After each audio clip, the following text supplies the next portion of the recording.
A circular loop of radius r is kept in a uniform magnetic field pointing perpendicular into the plane of paper. When a current I flows in the loop, the tension produced in the loop is. तो यहाँ पर एक circular coil है। अब चूंकि ये coil है तो इस पर नेट फोर्स तो ज़ीरो होगी, लेकिन अगर हम लोग जैसे ये देखो, ये पूरा कॉइल है,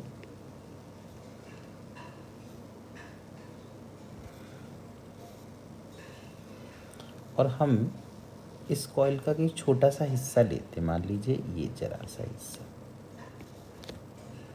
ये इसका सेंटर है। तो ये जो हिस्सा है, ये हमने इसको जोड़ दिया और इसको भी जोड़ दिया, ये है सेंटर। तो ये पूरा जो एंगल है, सपोज ये डी थीटा के बराबर है, डी थीटा के। यहाँ पर मैग्नेटिक फील्ड इस तरह से है, तो इसमें जो करंट होगा वो कुछ ऐसा होगा। अब आप देखिए, अगर आप अपनी उंगलियां करंट की तरफ करें और पाम करें मैग्नेटिक फील्ड की तरफ, तो जो फोर्स लगेगी, ये जो बहुत जरा सी लेंथ है dl, इस dl पर जो फोर्स लगेगी वो फोर्स ऐसे ऊपर की तरफ लगेगी, f या df कह सकते हैं। तो इस df की वैल्यू हो जाएगी I b और dl। तो यहाँ पर हम क्या करते हैं कि जो सेंटर है आर्क का, उससे सेंटर को जोड़ देते हैं। तो ये आधा एंगल होगा डी थीटा बाई 2 और ये बाकी आधा एंगल होगा फिर से डी थीटा बाई 2। तो ये जो हिस्सा है, ये जो आर्क हमने जरा सा लिया है,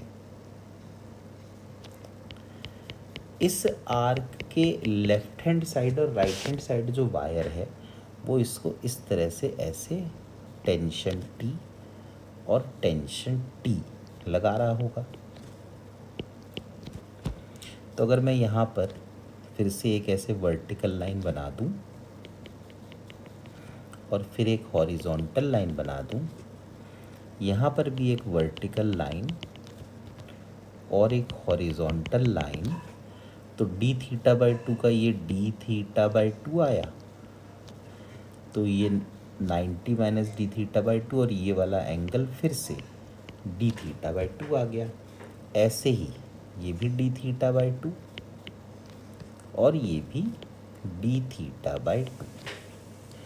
तो जो टी है टेंशन, उसके दो कंपोनेंट आ गए, एक तो आ गया T cos d theta by 2 और एक आ जाएगा T sine d theta by 2।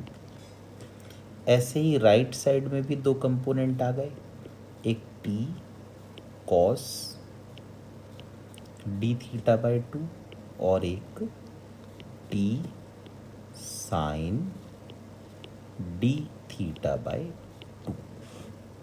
तो हम देख सकते हैं कि जो -x और +x में जो टेंशन के कंपोनेंट हैं वो तो एक दूसरे को कैंसिल कर देंगे, लेकिन जो y कंपोनेंट है वो दोनों ही नीचे की तरफ हैं। तो हम लिख सकते हैं कि नीचे की तरफ जो टेंशन के कंपोनेंट आए वो आए 2t sign d theta by 2 और ऊपर की तरफ आया df। तो 2t, अब जब एंगल बहुत छोटा होता है तो sine theta is approximately equal to theta, तो साइन डी थीटा बाई 2 बन जाता है डी थीटा बाई 2 और df है I b और dl। तो यहाँ से बन गया t into d theta is equal to I b into d l. अब आपने सुना होगा कि एंगल होता है आर्क अपॉन रेडियस, तो ये जो डी थीटा है इसको हम लिख सकते हैं आर्क यानी डी एल अपॉन रेडियस यानी r. It is equal to I B d l. तो डी एल और डी एल कट गया, तो टेंशन की वैल्यू आ गई आई, बी और आर, जहाँ आई है करंट, बी है मैग्नेटिक फील्ड और आर है रेडियस।